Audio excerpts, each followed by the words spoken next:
প্রথমেই আপনাকে নিম গাছের তাজা ডাল সংগ্রহ করতে হবে। সতেজ ডালসহ পাতা একটি হাঁড়িতে নিয়ে নিতে হবে। পরিমাণ মতো পানি যোগ করুন।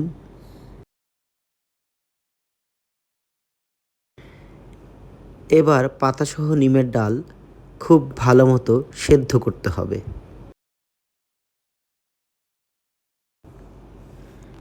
কিছুক্ষণের মধ্যেই পানিতে বলক আসবে এবং আপনার নিম সিদ্ধ হয়ে যাবে।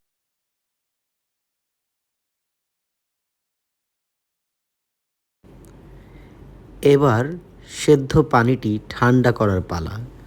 ফ্যানের নিচে পানিটিকে রেখে দিন ঠান্ডা হওয়ার জন্য।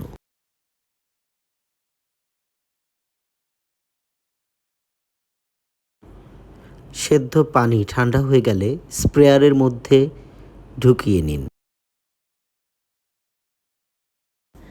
এবার পানিটি স্প্রে করুন পাখির গায়ে।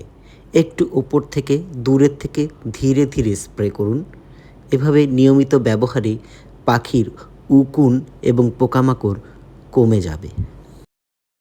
ভিডিওটি আপনার উপকারে আসলে সাবস্ক্রাইব করুন, লাইক বাটনে চাপ দিন এবং শেয়ার করুন। সাথে থাকুন প্রতিদিন কিচিরমিচির অ্যাভিয়ারির সাথে।